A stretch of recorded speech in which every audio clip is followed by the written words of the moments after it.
अज्ञानतिमिरान्धस्य ज्ञानाञ्जनशलाकयं चक्षुरुन्मीलितं येन तस्मै श्रीगुरुवे नमः।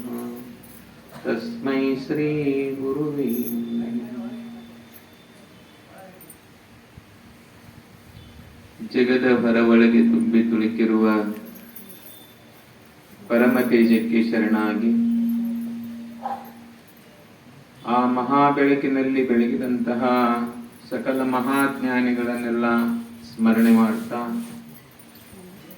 ಆರೂಢ ಪರಂ ಜ್ಯೋತಿ ಸದ್ಗುರು ಸಿದ್ಧಾರೂಢರ ಪವಿತ್ರ ಪಾದಾರವಿಂದಗಳಲ್ಲಿ ಭಕ್ತಿಯ ಪ್ರಣಾಮಗಳನ್ನು ಸಲ್ಲಿಸಿ ಜಗದ್ಗುರು ಶಿವಾನಂದ ಮಹಾಸ್ವಾಮಿಗಳ ಶ್ರೀ ಚರಣಗಳಲ್ಲಿ ಅನಂತ ಪ್ರಣಾಮ ಪುಷ್ಪಗಳನ್ನು ಸಮರ್ಪಿಸಿ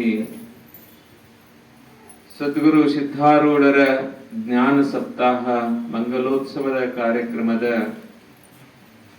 ಪಾವನ ಅಧ್ಯಕ್ಷತೆಯನ್ನು ಅಲಂಕರಿಸಿರುವಂತಹ ಪರಮ ಪೂಜ್ಯ ಗುರುದೇವ ಶ್ರೀ ಸಮರ್ಥ ಶಿವಾನಂದ ಮಹಾಸ್ವಾಮಿಗಳ ಶ್ರೀ ಚರಣಕ್ಕೆ ಭಕ್ತಿಯ ಪ್ರಣಾಮಗಳನ್ನು ಸಲ್ಲಿಸಿ ಕಾರ್ಯಕ್ರಮದ ದಿವ್ಯ ಸಾನ್ನಿಧ್ಯವನ್ನ ಅಲಂಕರಿಸಿರುವಂತಹ ಪರಮ ಪೂಜ್ಯ ಅಭಿನವ ಸಿದ್ಧಾರೂಢ ಮಹಾಸ್ವಾಮಿಗಳು ಶಾಂತಾಶ್ರಮ ವಿಜಯಪುರ ಹಾಗೂ ಹುಬ್ಬಳ್ಳಿ ಶ್ರೀಗಳ ಚರಣಕ್ಕೆ ಭಕ್ತಿಯ ಪ್ರಣಾಮಗಳನ್ನು ಸಲ್ಲಿಸಿ ಕಾರ್ಯಕ್ರಮದಲ್ಲಿ ಉಪಸ್ಥಿತ ಇದ್ದು ತಮ್ಮ ಅನುಭವದ ನುಡಿಗಳನ್ನು ಹೇಳಿರುವಂತಹ ಶ್ರೀ ಅಶೋಕ್ ಕುಲಕರ್ಣಿ ಶರಣರಲ್ಲಿ ಶರಣಾರ್ಥಿಗಳನ್ನು ಸಲ್ಲಿಸಿ ವೇದಿಕೆ ಮೇಲಿರುವಂತಹ ಎಲ್ಲ ಗುರುವರರಿಗೂ ಹಾಗೂ ಈ ಕಾರ್ಯಕ್ರಮವನ್ನು ಆಯೋಜನೆ ಮಾಡಿದಂತಹ ಶ್ರೀಮತಿ ಸರಸ್ವತಿ ಅಕ್ಕ, ಶ್ರೀ ರಮೇಶ್ ಬೀಳಿಗೆ ಅವರಲ್ಲಿ ಶರಣಾರ್ಥಿಗಳು ಹಾಗೂ ಎಲ್ಲ ಸತ್ಸಂಗ ಬಳಗದ ಅಮೃತ ಆತ್ಮರೆ ತಮ್ಮೆಲ್ಲರಿಗೂ ಶರಣಾರ್ಥಿ.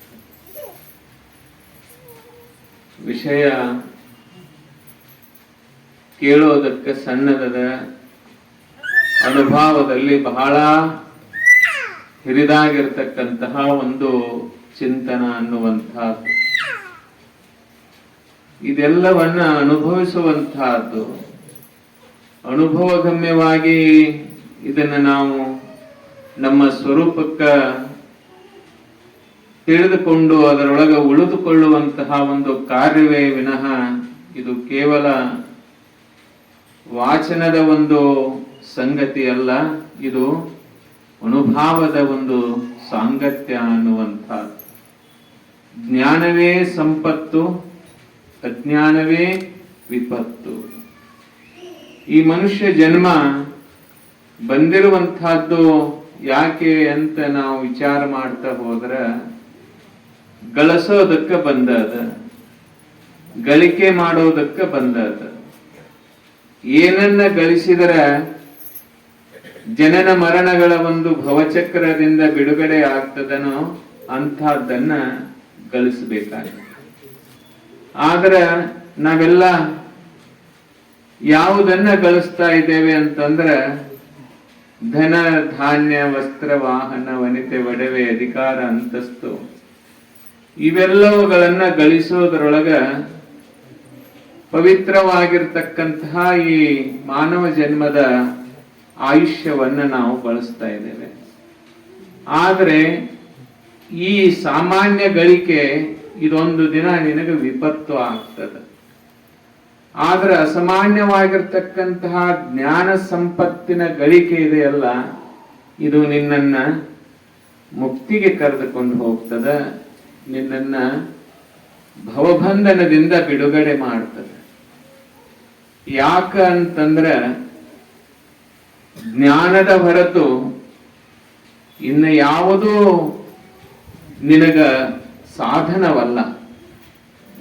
ನಿನ್ನ ಸ್ವರೂಪ ಸಾಕ್ಷಾತ್ಕಾರಕ್ಕ, ನಿನ್ನ ನಿಜಾನಂದದ ಅನುಭೂತಿಗೆ ಜ್ಞಾನವೇ ಸಾಧನ. ಹಾಗಾದ್ರೆ ಆ ಜ್ಞಾನವನ್ನ ಎಲ್ಲಿಂದ ಪಡ್ಕೋಬೇಕು ಅಂತ ಪ್ರಶ್ನೆ. ಅದು ಯಾವುದರ ಬಜಾರದಲ್ಲಿ ಸಿಗುವಂತಹದ್ದೋ ಅಥವಾ ನಮ್ಮ ಪೂರ್ವಾಜರಿಂದ ಅದು ಆಸ್ತಿಯಾಗಿ ಬಳುವಳಿಯಾಗಿ ಬಂದದು ಅಂತ ನಾವು ವಿಚಾರ ಮಾಡಿದರೆ ಹಾಗಿರೋದಲ್ಲದು. ಅದು ಪ್ರಯತ್ನವಶಾತ್ ಬರುವಂತಹದ್ದು. ಇದೆಲ್ಲ ಲೌಕಿಕ ಏನು ಆಸ್ತಿ ಇದೆಯಲ್ಲ, ಇದು ಪೂರ್ವಜರ ಆಸ್ತಿ, ಇದು ಪ್ರಾರಬ್ಧದ ವಶಾತ್ ಇರುವಂತಹದ್ದು. ಆದರೆ ಜ್ಞಾನ ಅನ್ನುವಂತಹದ್ದು ಇದು ಪ್ರಯತ್ನವಶಾತ್. ಪ್ರಯತ್ನ ಮಾಡಬೇಕು. ಅದನ್ನ ಯಾರನ್ನ ನಾವು ಹಿಡಿದ್ರೆ, ಯಾರ ಜೊತೆಗಿದ್ರ ಅಂತಹ ಜ್ಞಾನವನ್ನ ಪಡ್ಕೋದಕ್ಕೆ ಸಾಧ್ಯ ಅಂತ ವಿಚಾರ ಮಾಡಿದ್ರೆ ನಿಜಗುಂಡ್ರು ತಮ್ಮ ಒಂದು ಅನುಭವದ ಮಾತಿನಲ್ಲಿ ಹೇಳ್ತಾರೆ, ವರಪುಣ್ಯಮಯ ಶರೀರದ ನಿರಾಭಾರಿ ಸದ್ಗುರು ಇರಲಿಯನ್ನ ಮಾನಸದಳು, ಇರಲಿಯನ್ನ ಮಾನಸದಳು. ನೋಡ್ರ ಅಪೇಕ್ಷಾ ಹೆಂಗದ, ಮುಮುಕ್ಷತ್ವದ ಗುಣ ಇದು. ನಮಗ ನಾವು ಮುಮುಕ್ಷಗಳ ಅಂತ ನಾವು ಏನಾದ್ರೂ ಹೇಳ್ಕೊಳ್ತಿದ್ರ ಏನ್ ಅಪೇಕ್ಷಾ, ನಮ್ಮ ಒಳಗೆ ಏನಿರಬೇಕು? ಸುಖೇಚ್ಛಾ ಅಲ್ಲ, ಸುಖೇಚ್ಛಾನೇ ನಮಗೆ ದೊರೆಯಬೇಕಾದ್ರೆ, ಹಾಗಾದ್ರೆ ಯಾರನ್ನ ಹಿಡಿದುಕೊಂಡ್ರೆ ಅದು ಜ್ಞಾನ ಸಂಪತ್ತನ ಒಡೆಯನಾಗಲಿಕ್ಕೆ ಸಾಧ್ಯ. ಇದು ವಿಚಾರ ಮಾಡಬೇಕು. ಆ ವಿಚಾರಕ್ಕೆ ಸಂಬಂಧಿಸಿದ ಹಾಗೆ ವರಪುಣ್ಯಮಯ, ಪುಣ್ಯ ಪುಣ್ಯ ಅನ್ನುವಂತಹದ್ದು ಗೊತ್ತದ. ಪುಣ್ಯದೊಳಗೆ ಒಂದು ಪರಾಪುಣ್ಯ, ಒಂದು ಅಪರ ಪುಣ್ಯ. ಪರಾಪುಣ್ಯ ಅನ್ನುವಂತಹದ್ದೇ ವರಪುಣ್ಯ. ಅಪರ ಪುಣ್ಯ ಅನ್ನುವಂತಹದ್ದು ಕ್ಷೀಣೇ ಪುಣ್ಯೇ ಮತ್ತೆ ಲೋಕ ವಿಶಂತಿ. ಅಂದ್ರೆ ಈ ಸಾಮಾನ್ಯ ಪುಣ್ಯ, ಧನ ಧಾನ್ಯ ವಸ್ತ್ರಗಳನ್ನ ದಾನ ಮಾಡ್ತಿರಲ್ಲ, ಇದು ಮಾಡಬಾರದು ಅಂತಲ್ಲ, ಮಾಡಬೇಕು. ಆದ್ರೆ ಇದು ತೀರ್ತದ, ಇದು ಮುಗಿದು ಹೋಗ್ತದ. ಅದು ಮುಗಿದು ಹೋಯ್ತಂದ್ರೆ ಮತ್ತೆ ನಿನಗ ಮರ್ತ್ಯ ಲೋಕನ ಬರ್ತದ. ಆದ್ರೆ ಪರಾಪುಣ್ಯ ಅನ್ನುವಂತಹದ್ದು ಯಾವುದು ವರಪುಣ್ಯ ಅನ್ನುವಂತಹದ್ದಿದೆಯಲ್ಲ, ಅಂತಹ ವರಪುಣ್ಯದ ಒಂದು ಗಳಿಕೆಯೊಳಗ ಆ ವರಪುಣ್ಯವನ್ನ ಸಂಪಾದನೆ ಮಾಡುವುದಕ್ಕ ನಾವು ವಿನಿಯೋಗ ಆಗಬೇಕು. ನಮ್ಮ ಸಮಯವನ್ನ, ನಮ್ಮ ಆಯುಷ್ಯವನ್ನ ಬಳಸೋದಕ್ಕೆ ಕಲಿಬೇಕು. ಹಾಗಾದ್ರೆ ವರಪುಣ್ಯ ಅನ್ನುವಂಥದ್ದು ಇದು ಏನು ಮಾಡ್ತದ ಅಂತಂದ್ರ, ಇದು ಅಚಿಂತನತ್ವದ ಒಂದು ಸ್ವರೂಪದ ಸ್ಥಿತಿಗೆ ನಮ್ಮನ್ನು ಕರೆದುಕೊಂಡು ಹೋಗ್ತದೆ. ಅದಕ್ಕೆ ಅಂತಹ ವರಪುಣ್ಯ ಇದು ಜ್ಞಾನದಾಸೋಹದಿಂದ ಇರುವಂತಹದ್ದು ವಿನಃ ಮತ್ತೊಂದು ಯಾವುದೊಂದು ಅಲ್ಲ. ಎಲ್ಲ ಮಹಾತ್ಮರನ್ನ ವರಪುಣ್ಯಮಯ ಶರೀರ ಅಂತ ಅವ್ರನ್ನ ಸಂಬೋಧನೆ ಮಾಡ್ತಾರಷ್ಟೇ. ಯಾಕಂತಂದ್ರ ಜ್ಞಾನದ ಹೊರತು ಅವರು ಮತ್ತೊಂದು ಯಾವುದರ ಕಡೆಗೂ ಅವರು ನೋಡಲಿಲ್ಲ. ಜ್ಞಾನವೇ ಅವರ ಉಸಿರಾಗಿತ್ತು, ಜ್ಞಾನವೇ ಅವರ ಚಿಂತನ ಆಗಿತ್ತು, ಜ್ಞಾನವೇ ಅವರ ಮಂಥನ ಆಗಿತ್ತು, ಜ್ಞಾನವೇ ಅವರ ಕಥನ. ಈಗ ಜ್ಞಾನ ಜ್ಞಾನ ಜ್ಞಾನ ಜ್ಞಾನ ಅಂದ್ರೆ ಏನು? ಒಂದಿಷ್ಟು ವೇದಗಳನ್ನ, ಒಂದಿಷ್ಟು ಉಪನಿಷತ್ತುಗಳನ್ನ, ಆಗಮಗಳನ್ನ ಈಗ ತುಂಬಿಕೊಂಡು ಇಟ್ಕೊಳ್ಳೋದೇನು? ಏನಿಲ್ಲ.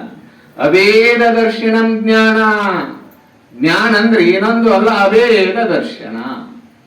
ಎಲ್ಲವನ್ನೂ ನೀನು ದೇವಮಯವಾಗಿ ಕಾಣೋದಲ್ಲ, ಅದೇ ಜ್ಞಾನ. ಇದನ್ನ ಜೀವ, ಇದು ಜಡ, ಇದು ಈಶ್ವರ ಅಂತ ಹೇಳಿ ಭೇದ ಬೇಡ ನಿನಗೆ. ಇದು ಸ್ವಗತ, ಇದು ಸಜಾತಿ, ಇದು ವಿಜಾತಿ ಅನ್ನುವಂತಹ ಭೇದ ಇಲ್ಲ. ಎಲ್ಲವೂ ಒಂದೇ ಆಗಿರುವಂತಹ ಪರಿಪೂರ್ಣ ಪರಬ್ರಹ್ಮ ವಸ್ತು ಇದೆಯಲ್ಲ, ಅದು ಅಭೇದ ವಸ್ತು. ಅಂತಹ ಅಭೇದ ವಸ್ತುದ ಅನುಭವವನ್ನು ನೀನು ಹೊಂದಬೇಕಾದಲ್ಲ, ಅದೇ ಜ್ಞಾನ. ಜ್ಞಾನ ಅಂದ್ರೆ ಅಭೇದ ದರ್ಶನ. ಇಂತಹ ಜ್ಞಾನವನ್ನ ನಾವು ಅನುಸಂಧಾನ ಮಾಡಬೇಕಾದ್ರೆ ವರಪುಣ್ಯಮಯ ಶರೀರದ ಎಂಥದ್ದು ವರಪುಣ್ಯ. ಈ ಜ್ಞಾನದಿಂದನಾದ ಸಾಮಾನ್ಯ ಪುಣ್ಯ ಅಲ್ಲ, ಇದು ವರಪುಣ್ಯ. ಅಂತಹ ವರಪುಣ್ಯಮಯ ಶರೀರದ ನಿರಾಭಾರಿ ಸದ್ಗುರು. ಏನು ಹೊತ್ತಾರೆ ಸಿದ್ಧಾರೂಢರು? ತಲೆ ಮೇಲೆ ಕಿರೀಟ ಇಟ್ರು ಅಷ್ಟೇ ಇದ್ರು, ತಲೆ ಮೇಲೆ ಬೆಂಕಿ ಇಟ್ರು ಅಷ್ಟೇ, ಮೃಷ್ಟಾನ್ನ ತಂದಿಟ್ರು ಅದೇ ಭಾವ, ವಿಷ ತಂದಿಟ್ರು ಅದೇ ಭಾವ, ಸ್ತುತಿ ಮಾಡಿದ್ರು ಅಷ್ಟೇ, ನಿಂದನೆ ವಂದನೆ ಮಾಡಿದ್ರು ಅಷ್ಟೇ. ಯಾವುದೂ ಅದನ್ನ ಲೇಪನ ಮಾಡಿಕೊಳ್ಳಲಾರದಂತಹ ನಿರಾಭಾರ ಅಂತಃಕರಣ ವೃತ್ತಿಯೊಳಗ ಇದು ಸುಖ ಅಂತ ನೋಡಲಿಲ್ಲ, ಇದು ದುಃಖ ಅಂತ ನೋಡಲಿಲ್ಲ. ಈ ಸುಖ ದುಃಖಗಳನ್ನ ಮೀರಿ, ಇದು ಪೂಜಕ ಅನ್ನುವಂತಹದ್ದನ್ನ ಮೀರಿ, ಆ ಎಲ್ಲವನ್ನೂ ಮೀರಿ ಇರುವಂತಹ ಒಂದು ಸ್ಥಿತಿಯೊಳಗೆ ಇದ್ರಲ್ಲ, ಅದು ನಿರಾಭಾರ. ಅಂತಃಕರಣ ವೃತ್ತಿ ವಿಷಯದೊಳಗೆ ತೊಡಗಿದಾಗ ಭಾರ ಭಾರ ಭಾರ ಆಗ್ತದೆ.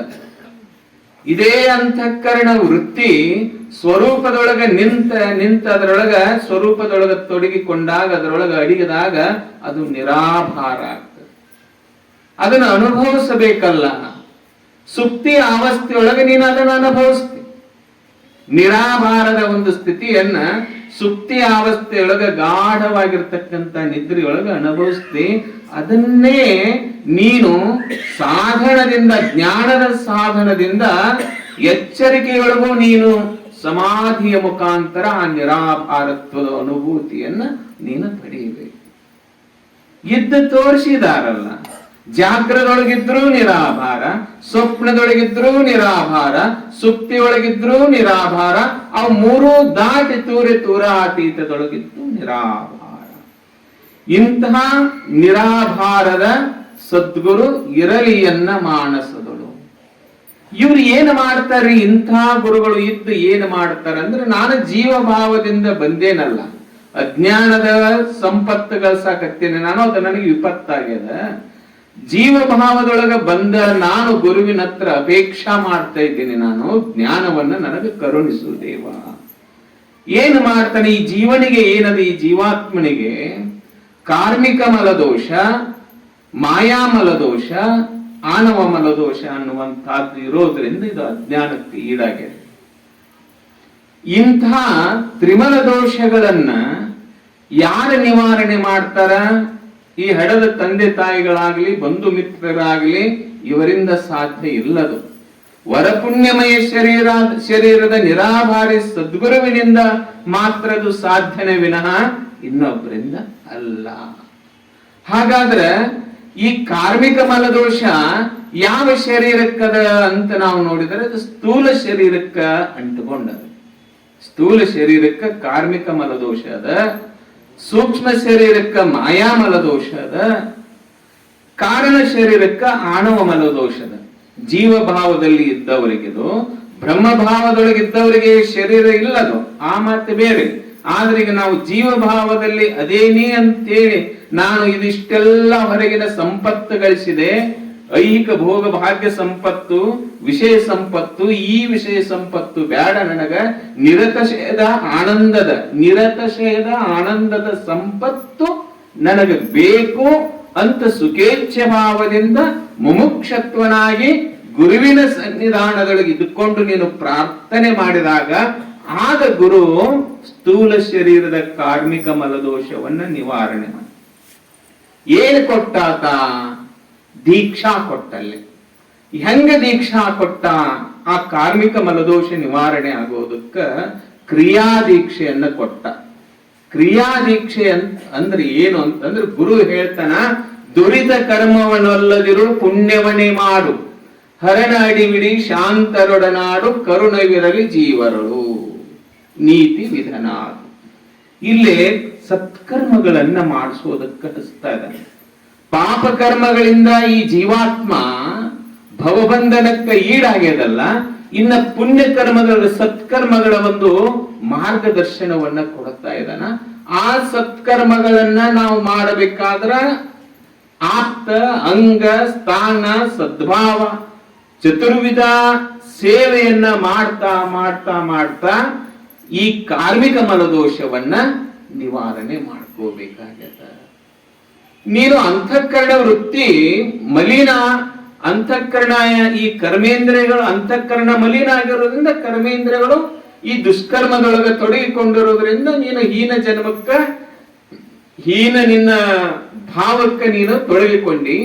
ಇವುಗಳನ್ನ ನೀನು ಬದಲು ಮಾಡೋ ಸಲುವಾಗಿ ಸತ್ಕರ್ಮಗಳನ್ನ ಮಾಡು ಅಂತ ಹೇಳಿ ಗುರುದೇವ ಈ ದಾನ ಧರ್ಮ ಇಂತಹ ಒಂದು ಸತ್ಕರ್ಮಗಳಲ್ಲಿ ತೊಡಗಿಸ್ತಾ ವೃತ್ತಿ ಏನಾಗ್ತದ ಅಂತಂದ್ರೆ ವೃತ್ತಿಯನ್ನ ಬದಲು ಮಾಡ್ತಾ ಇದ್ದಾನೆ. ಪಾಪ ವೃತ್ತಿಯನ್ನ ಉದಾಹರಣೆಗೆ ರತ್ನಾಕರಗೆ ನಾರದರು ಏನು ಮಾಡಿದ್ರು, ಯಾಕೆ ಮಾಡ್ತಿಪ್ಪ ಇದು ಬ್ಯಾಡ, ಇದನ್ನು ಬೇಡ ಅಂತ ಹೇಳಿ ಇದನ್ನು ಬಿಡು, ಸತ್ಕರ್ಮಗಳನ್ನು ಮಾಡು ಅಂತ ಅವನ ವೃತ್ತಿ ಬದಲಾತಲ್ಲ. ಆಗ ಕಾರ್ಮಿಕ ಮಲದೋಷ ಇದು ಸ್ಥೂಲ ಶರೀರದಿಂದ ಇದನ್ನ ಸೇವಾ ಮಾಡ್ತಾ ಮಾಡ್ತಾ ಹೋಗೋದಕ್ಕೆ ಕ್ರಿಯಾದೀಕ್ಷ. ಇನ್ನ ಎರಡನೇದ್ದು ಮಾಯಾಮಲದೋಷ. ಈ ಮಾಯಾಮಲದೋಷವನ್ನ ನಿವಾರಣೆ ಮಾಡೋದಕ್ಕೆ ಮಂತ್ರ ದೀಕ್ಷಾ ಕೊಟ್ಟ ಅವರು. ಮಂತ್ರ ದೀಕ್ಷಾ ಸುಮ್ಮನೆ ಅನುಭವಕ್ಕೆ ಬರಲಿ ಅಂತೇಳಿ ವಿಂಗಡಿಸಿ ನೋಡೋಣ ಅಷ್ಟೇ. ಮಾಯಾಮಲದೋಷ ಇದು ಮಾಯಾವೃತ್ತಿ. ಇದು ನಮ್ದೇನಪ್ಪ ಮಾಯಾವೃತ್ತಿ. ಏನು ಮಾಯಾ ಆಗ್ಯದ ನಮ್ಮೊಳಗ? ಇದು ಭಿನ್ನಂತಲ್ಲ, ಅಭಿನ್ನಂತಲ್ಲ, ಭಿನ್ನಾಭಿನ್ನಂತಲ್ಲ. ನಮ್ದ ನೆರಳು, ಆದ್ರೆ ನನ್ನ ಬಿಟ್ಟಿಲ್ಲ. ಆ ನೆರಳ ನನಗೆ ಸತ್ಯ ಅಂತೇಳಿ ತೋರ್ತದ. ಹಗ್ಗದೊಳಗ ತೋರಿದ ಹಾವು ಭ್ರಾಂತಿ, ಅದ ನಿಜ ಅನ್ನೋದು ಹಾವು ಇಲ್ಲ. ಆದ್ರ ಹಾವಾಗಿ ತೋರಿದ್ದು ಸುಳ್ಳನು ತೋರಿ. ಹಂಗ ಬ್ರಹ್ಮನ ಮೂಲ ಇದ್ರೂ ಇದು ಪ್ರಪಂಚಾಗೆ ತೋರೇದಲ್ಲ. ಯಾಕ ಅಂದ್ರೆ ಇದು ಮಾಯಾ ವೃತ್ತಿಯಿಂದ ನಿನಗಾದ. ಮಾ ಕುರುದಣ ಜನ ಯೌವನ ಗರ್ವಂ ಹರತಿ ನಿಮೇಷತ್ ಕಾಲ ಸರ್ವಂ ಮಾಯಾಮಯಮಿದಂ ಅಖಿಲಂ ಮಹಿತ್ವಾ ಬ್ರಹ್ಮ ಪದಂ ತ್ವಂ ಪ್ರವಿಶ ವಿದಿತ್ವಾ ಭಜ ಗೋವಿಂದಂ ಭಜ ಗೋವಿಂದಂ ಗೋವಿಂದಂ ಭಜ ಮೂಢಮತೆ. ಶಂಕರ ಭಗವತ್ಪಾದರು ಈ ಮಾಯಾ ಪ್ರಪಂಚ ನಿನ್ನ ಅಳಿತೋಕ್ ಒಯ್ತದ, ನಿನಗ ಒಯ್ತ. ಯಾಕಂದ್ರೆ ಅಂತಃಕರಣ ವೃತ್ತಿ, ನಿನ್ನ ಮನಸ್ಸು ಏನೇ ನೆನೀತಾ ಇದೆ ಅಂದ್ರೆ ವಿಷಯಗಳನ್ನ ನೆನೆಸುತ್ತಾ ಇದೆ. ಶಬ್ದ, ಸ್ಪರ್ಶ, ರೂಪ, ರಸಗಂಧಗಳಲ್ಲಿ ವಿಷಯ ವೃತ್ತಿ ತೊಡಗಿಕೊಂಡದ. ಈ ಮನಸ್ಸನ್ನ ನೀನು ಅದನ್ನ ನೆನೆಯುವುದ ಬದಲು ಇದನ್ನ ನೆನೆ. ಆ ಮಾಯಾಮಲ ದೋಷ ನಿವಾರಣೆ ಆಗೋ ಸಲುವಾಗಿ ಮಂತ್ರ ದೀಕ್ಷಾ ಕೊಟ್ಟ. ಸೂಕ್ಷ್ಮ ಶರೀರಕ್ಕ, ಅಂತಃಕರಣಗಳಿರುವಂತಹ ಸೂಕ್ಷ್ಮ ಶರೀರಕ್ಕ ಈ ಮಂತ್ರ ದೀಕ್ಷಾ ಕೊಟ್ಟ. ಅವಾಗ ಏನಾತು? ಯಾವುದು ವಿಷಯವನ್ನ ನೆನೀತಿತ್ತೋ ಅದೇ ಮನಸ್ಸು ತನ್ನ ಸ್ವರೂಪವನ್ನ ನೆನೆಯುವಂತಹದ್ದು, ತನ್ನ ನಿಜ ರೂಪವನ್ನ ತಿಳಿದುಕೊಳ್ಳುವಂತಹದ್ದು. ನೆನೆಯುವುದು ಅನುದಿನವು ಉದಯ ಕಾಲದ ಎಚ್ಚರಿಕೆಗಳು ವಿನುತ ಗುರುಮೂರ್ತಿಯನು ಉಮೇಶ ಅಂಗ್ರಿಯನು ಬಳಿಕ ನೇಮಕವಾಗಿ ನಿನ್ನನ್ನು ಸುವಿಚಾರದಿಂದ ಮನುಜ ನಿನಗಹುದು ಮುಕ್ತಿ. ನೆನೆ ನೆನೆ ಇಲ್ಲಿ ತನ ನೆನೆದಿದ್ದು ನಿನಗ ಪುನರಪಿ ಜನನಂ ಪುನರಪಿ ಮರಣಂ ಆಗ್ಯದ. ಇನ್ನ ನೀನೇನ ನಾನ ಕೊಟ್ಟಿರ್ತಕ್ಕಂತಹ ಈ ಮಂತ್ರದಿಂದ ನೀನೇನ ಅದಕ್ಕ ಅಪ್ಪುಗಳು ಸುಖಾಯ ನಮವೋಂ ನಾನವೇ ನಮವೋಂ ಇದನ್ನ ಯಾಕೆ ಕೊಟ್ರು? ಈ ವೃತ್ತಿಯೊಳಗಿದ್ದವ್ರಿಗೆ ಅಪ್ಪುಗಳು ಸಿದ್ಧಾರೂಢಪ್ಪರು ಓಂ ನಮ ಶಿವಾಯ ಅನ್ರಿಪ, ಓಂ ನಮ ಶಿವಾಯ ಅನ್ರಿ. ಜಪಯಜ್ಞ, ಕೋಟಿ ಜಪಯಜ್ಞವನ್ನ ನಡೆಸಿದರು.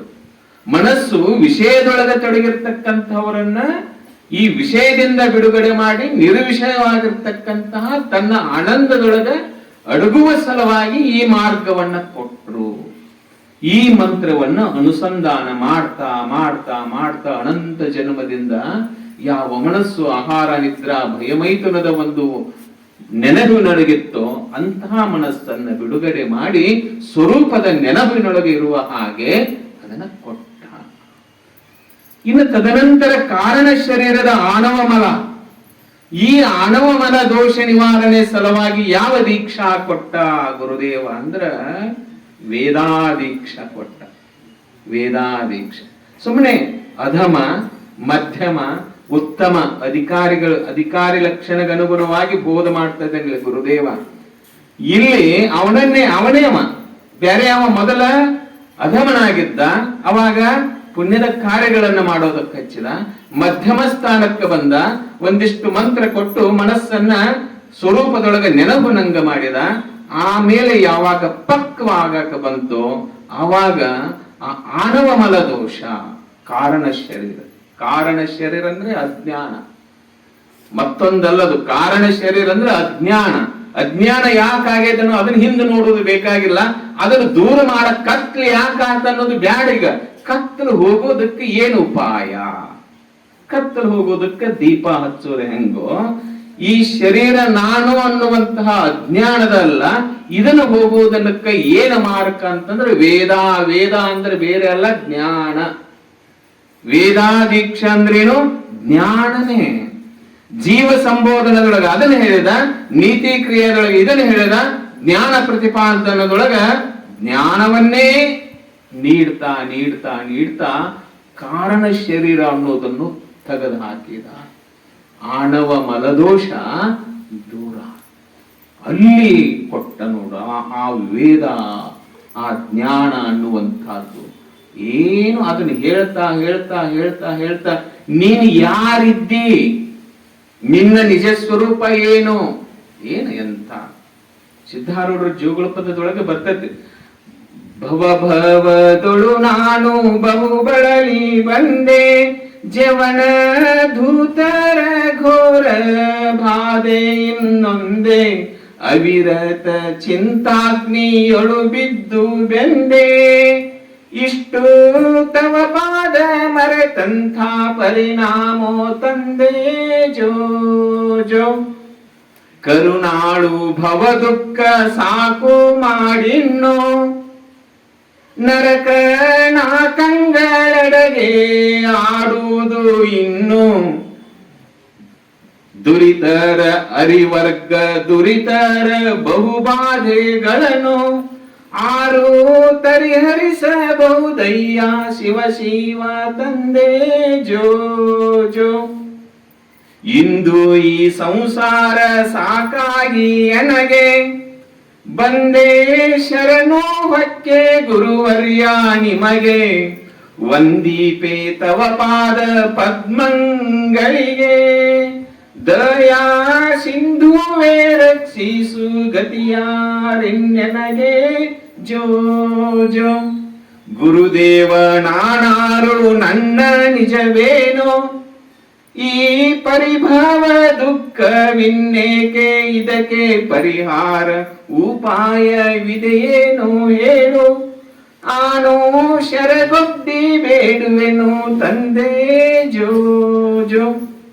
ಸಿದ್ಧಾರೂಢರ ಜೋಗುಳ ಪದ ಇಷ್ಟು ಇಡೀ ಯಾವ ಜೀವಾತ್ಮ ಈ ತ್ರಿಮಲ ದೋಷಗಳನ್ನು ತುಂಬಿಕೊಂಡು ಬಂದಿತ್ತೋ ಅಂಥವರಿಗೆ ನೀನು ಸಚ್ಚಿದಾನಂದ ಪರಬ್ರಹ್ಮ ಸ್ವರೂಪ ಇದ್ದಿ ಅನ್ನುವಂಥದ್ದು, ನೀನು ತ್ರಿಕಾಲ ಬಾಧಿತ ವಸ್ತು ಇದ್ದಿ, ನೀನು ಸ್ವಯಂ ಪ್ರಕಾಶನಾಗಿ ಬೆಳಗುವಂತಹವಿದ್ದಿ, ನೀನು ಸಾತಿಶೇದ ಆನಂದಲ್ಲ, ನೀನು ನಿರತಶೇದ ಆನಂದ ಸ್ವರೂಪನಿದ್ದಿ ಅನ್ನುವಂತ ಅನುಭಾವದ ಮಾತುಗಳನ್ನ ಹೇಳಿ ಹೇಳಿ ಹೇಳಿ ತನ್ನಂತೆ ಮಾಡ.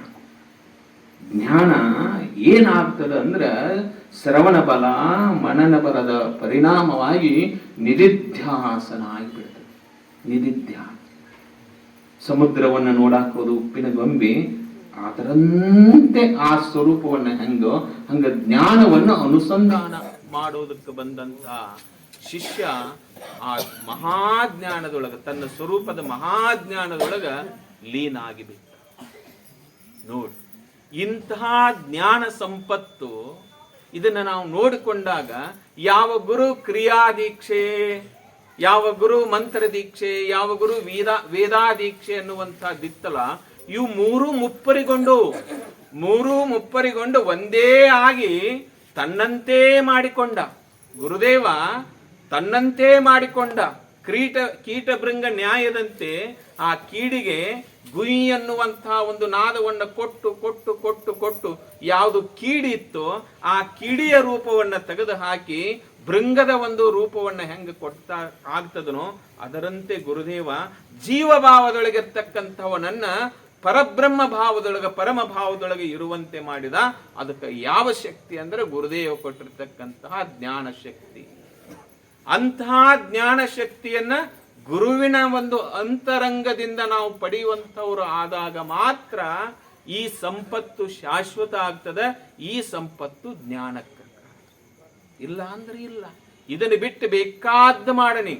ಕುರುತರ ಗಂಗಾ ಸಾಗರ ಗಮನಂ ಋತ ಪರಿಪಾಲನಂ ಅಥವಾ ದಾನಂ ಜ್ಞಾನ ವಿಹೀನ ಸರ್ವಮತೇನ ಮುಕ್ತಿಂ ನ ಭಜತಿ ಜನ್ಮಶತೇನ. ಭಜ ಗೋವಿಂದಂ ಭಜ ಗೋವಿಂದಂ ಗೋವಿಂದಂ ಭಜ ಮೂಢಮತೆ. ನೀನು ಎಲ್ಲಿ ಗಂಗಾನದ ಕೆರೆ ಹೋಗು, ಮತ್ತೊಂದು ಕೆರೆ ಹೋಗು, 108 ವೃತಾನರ ಮಾಡು, ಏನು ದಾನ ಧರ್ಮಗಳನ್ನ ಮಾಡು, ನೀನು ಜ್ಞಾನವನ್ನ ಬಿಟ್ಟು ಬೇಕಾದ ಮಾಡಿದರೂ ಆಗೋದಿಲ್ಲ. ಜ್ಞಾನ ವಿಹೀನ ಸರ್ವಮತೇನ ಮುಕ್ತಿಂ ನ ಭಜತೆ ಜನ್ಮ ಸತೇನ. ನೀನ್ 100 ವರ್ಷ ಮಾಡು, ಸಾಧ್ಯ ಇಲ್ಲೋ ಮನುಷ್ಯ, ಸಾಧ್ಯ ಇಲ್ಲ. ಅದಕ್ಕೆ ಈ ಜ್ಞಾನ ಸಂಪತ್ತಿನಂತ ದೊಡ್ಡದು ಇನ್ನೊಂದು ಯಾವುದೂ ಇಲ್ಲ. ಇದನ್ನ ಗಳಿಸಕ್ಕೆ ಬಂದು ಈ ಮಾನವ ಜನ್ಮವನ್ನ ಧಾರಣ ಮಾಡಿ ಈ ಸಂಪತ್ತಿನ ಒಡೆಯ ನೀನಾಗು, ಈ ಸಂಪತ್ತಿನ ಒಡೆಯನಾಗು. ಆ ಅಜ್ಞಾನದ ಸಂಪತ್ತನ್ನು ತೆಗೆದುಕೊಂಡು ನೀನು ಯಾಕೆ ವಿಪತ್ತಿನೊಳಗ ಮರಳಿ ಮರಳಿ ಮತ್ತ ಪುನರಪಿ ಜನನಂ ಪುನರಪಿ ಮರಣಂ ಪುನರಪಿ ಜನನಿ ಜಠರೇ ಶಯನಂ ಇಹ ಸಂಸಾರೇ ಕಲದುಸಾರೆ ಕೃಪಯಾಪಾರೆ ಪಾಹಿ ಮೊರಾರೆ ಅನ್ನೋ ಹಾಗ ಈ ಭವಚಕ್ರದೊಳಗೆ ಬಿದ್ದು ಪರಳಾಡಬೇಡ. ಯಾವ್ದು ಗಳಿಸ್ಬೇಕ್ರಿಪ್ಪ? ಈಗ ನಾವು ತಿಳ್ಕೊಬೇಕಲ್ಲ, ಗುರುವಿನಿಂದ ಆತಿಗೆ ದೀಕ್ಷಾ ಆತಲ್ಲ, ಇದನ್ನ ಯಾವ್ದು ನಾವು ಗಳಿಸಬೇಕನ್ನೋದನ್ನ ನಾವು ಇನ್ನು ವಿಚಾರ ಮಾಡ್ಬೇಕಷ್ಟೆ. ಈ ಪವಿತ್ರ ಮಾನವ ಜನ್ಮದ ಆಯುಷ್ಯವನ್ನ ಇದನ್ನ ಯಾವುದಕ್ಕಾಗಿ ನಾನು ಇನ್ನು ವಿನಿಯೋಗ ಮಾಡಬೇಕು ಅಂದ್ರೆ ಇದರರ್ಥ ಎಲ್ಲ ಅದನ್ನು ಹೊರಗಿಂದ ಬಿಟ್ಟು ಒಕ್ಕೊಟ್ಟು ಓಡಿ ಬರ್ತೀನ? ಇಲ್ಲ. ಅದರ ಮಧ್ಯೆನೆ ನೀನು ಅನುಸಂಧಾನ ಮಾಡು. ವೃತ್ತಿ ನಿನ್ನದು ಅದರೊಳಗೆ ಇತ್ತಪ್ಪ ಅಂದ್ರೆ ಹೊರಗೆ ಮಾಡೋದು ಮಾಡ್ತಿರ್ತೈತಿ. ಆದ್ರೆ ಅಂತಃಕರಣ ವೃತ್ತಿ ನಿನ್ ಏನಿದ್ರು ಹೊರಗಿಲ್ಲ, ಎಲ್ಲಿ ಏನು ಯೋಗರತೋವಾ ಭೋಗರತೋವಾ ಸಂಗರತೋವಾ ಸಂಗವಿಹೀನ ಯಶ ಬ್ರಹ್ಮಣಿ ರಮತೆ ಚಿತ್ತಂ ನಂದತಿ ನಂದತಿ ನಂದತ್ತೇವ ಭಜ ಗೋವಿಂದಂ ಭಜ ಗೋವಿಂದಂ. ಏನು ಒಂದೊಂದು ಅನುಭವದ ಮಾತುಗಳನ್ನ ಕೇಳಿದರೆ ನಿನ್ನ ವೃತ್ತಿ ರಮತೆ ಚಿತ್ತಂ ಯಶ ಬ್ರಹ್ಮ, ನಿನ್ನ ಸ್ವರೂಪದ ಬ್ರಹ್ಮ ವೃತ್ತಿಯೊಳಗಿತ್ತಂದ್ರೆ ನೀ ಯೋಗದೊಳಗಿದ್ರೇನು, ಭೋಗದೊಳಗಿದ್ರೇನು, ಸಂಘದೊಳಗಿದ್ರೇನು, ಸಂಘ ಏಕಾಂತದೊಳಗಿದ್ರೇನು, ಅದ್ಯಾವುದೂ ಸಂಬಂಧ ಇಲ್ಲ ನಿನಗ. ಅಷ್ಟು ನಿಂದ ಬಲಗೊಳ್ಳುತ್ತದೆ. ಅದಕ್ಕೆ ಮೂಲ ಕಾರಣ ಜ್ಞಾನ. ಅಂತಹ ಜ್ಞಾನ ಸಂಪತ್ತನ್ನ ನೀನು ಪಡೆದುಕೊಂಡು ನೀನು ಮುಕ್ತನಾಗಪ್ಪ ಅನ್ನುವಂತಹ ಕಳಕಳಿ, ಗುರುದೇವನ ಕಳಕಳಿ ತಂದಾಗ ನಾವು ಅದನ್ನು ಬಿಟ್ಟುಕೊಟ್ಟು ಈ ಹೊರಗಡೆ ಹೋಗುವಂತಹದ್ದು. ಇದರರ್ಥ ವಿಷಯ ವೃತ್ತಿ ಕಡೆಗೆ ಅಂತಃಕರಣಗಳನ್ನು ಹರಿದಾಡಿಸುವುದು ಬದಲಾಗಿ ನಿರ್ವಿಷಯದ ನಿಜಾನಂದದೊಳಗ ಇದನ್ನು ನಾವು ನೆಲೆಗೊಳ್ಳುವಂತಹ ಒಂದು ಕಾರ್ಯದೊಳಗೆ ನಾವು ತೊಡಗಿದೀವಂದ್ರೆ ಆವಾಗ ಸಾರ್ಥಕ. ಅದು ಬರಬೇಕಾದ್ರೆ ನಮ್ಮ ಅಪೇಕ್ಷೆ ಏನಿರಬೇಕಂದ್ರೆ ವರಪುಣ್ಯಮಯ ಶರೀರದ ನಿರಾಭಾರಿ ಸದ್ಗುರು ಇರಲಿಯನ್ನ ಮಾನಸದಳು. ಇಷ್ಟೇ. ಮನಸ್ಸಿನಾಗ ವಿಷಯ ಬೇಡಪ್ಪ, ಮನಸ್ಸಿನಾಗ ಅಂತಹ ನಿರಾಭಾರಿ ಸದ್ಗುರು ಏನು ಪುಣ್ಯ ಅಂತ ಜ್ಞಾನವನ್ನ ನೀಡ್ಯಾರಲ್ಲ, ಆ ಕಾರ್ಯವನ್ನು ಸಿದ್ಧಾರೂಢರು ಮಾಡಿದ್ರು. ಪುಣ್ಯಾತ್ಮರೇ ಅಂತಹ ಒಂದು ಘನಕಾರ್ಯವನ್ನು ಅವರೆಲ್ಲದೂ ಮಾಡಿದ್ರು. ಏನು ಹೊರಗಿನ ಸಂಪತ್ತನೋ ಏನಿಲ್ಲ. ಶಿವಾನಂದಪ್ಪ ಅವ್ರಿಗೆ ಎಂಥದ್ದೆಲ್ಲನೂ ಇತ್ತಲ್ಲ, ಆತ್ಮಾನಂದಪ್ಪ ಅವ್ರಿಗೆ ಇದು ಹೊರಗಿನ ಎಲ್ಲವನ್ನ ತೆಗೆದು ಹಾಕಿ ಈ ಜ್ಞಾನ ಸಂಪತ್ತಿಗಾಗಿ ಶಿವಾನಂದಪ್ಪ ಅವರು, ಆತ್ಮಾನಂದಪ್ಪ ಅವರು, ಸಿದ್ಧಾರೂಢ, ಗುರುನಾಥಾರೂಢಪ್ಪಗಳು, ಶಿವಪುತ್ರಪ್ಪಗಳು, ಈ ಏನು ಆರೂಢ ಪರಂಪರೆ ಶಿವಾನಂದಪ್ಪ ಅವರು ಪರಂಪರೆ ಬಂದದ, ಅವರೆಲ್ಲ ನಿಜವಾದಂತಹ ಜ್ಞಾನ ಸಂಪತ್ತಿನ ಗಳಿಕೆಯಲ್ಲಿ ತೊಡಗಿಕೊಂಡು ಅದನ್ನು ಗಳಿಸಿ ಎಲ್ಲರಿಗೆ ಹಂಚೋಗ್ಯಾರ. ಯಾರು ಒಡೆಯರಕ್ಕಿರಿ, ಯಾರು ಗಳಿಸ್ಕೊಂತೀರಿ, ಯಾರು ಶ್ರೀಮಂತರಾಗ್ತೀರಿ ಆಗ್ರೆಂದಾರ. ನಾವು ಇನ್ನು ಗಳಿಸ್ಕೊಳ್ಳುವಂಥವ್ರಾಗಬೇಕು, ಬಡವರಾಗಬೇಕು. ಬಡವ ಅಂದ್ರೆ ನೀ ದುಃಖಿ ಇದ್ದವಾಗ ಬಡವ, ಶ್ರೀಮಂತ ಅಂದ್ರೆ ಆನಂದ ಸ್ವರೂಪದೊಳಗೆ ಇದ್ದಾವ ಶ್ರೀಮಂತ. ಹೊರಗಿಂದ ನೋಟ್ ಎನಿಸಿ ಅಲ್ಲದು, ಸುಮ್ಮನೆ ನಮ್ಮ ಭ್ರಮ ಇದು. ಅದು ನಾವು ಅದಕ್ಕಾಗಿ ನಾವು ಏನಪ್ಪಾ ಅಂತಂದ್ರೆ ಅಂತರಂಗದ ಆನಂದದ ಶ್ರೀಮಂತರಾಗೋಣ ಅಂತ ಹೇಳ್ತಾ ಇಂತಹ ಒಂದು ಪುಣ್ಯ ಕಾರ್ಯವನ್ನ, ಸತ್ಸಂಗವನ್ನ ಆಯೋಜನೆ ಮಾಡಿ ಜ್ಞಾನದ ಸುಧೆಯನ್ನ ನೀಡುವಂತಹ ಒಂದು ಅವಕಾಶವನ್ನ ಮಾಡಿಕೊಟ್ಟಂತಹ ಈ ಒಂದು ಶ್ರೀಮತಿ ಸರಸ್ವತಿ ಅಕ್ಕ, ಶ್ರೀ ರಮೇಶ್ ಬೀಳಿಗೆ ಅಕ್ಕ ಅವರಲ್ಲಿ ಹಾಗೂ ಎಲ್ಲ ಪೂಜ್ಯರಲ್ಲಿ ತಮ್ಮೆಲ್ಲರಲ್ಲಿ ಅನಂತ ಶರಣಾರ್ಥಿಗಳನ್ನ ಸಲ್ಲಿಸಿ ನನ್ನ 4 ನುಡಿಗಳನ್ನು ಗುರುದೇವನ ಶ್ರೀ ಚರಣಕ್ಕೆ ಓಂ ತತ್ಸತ್.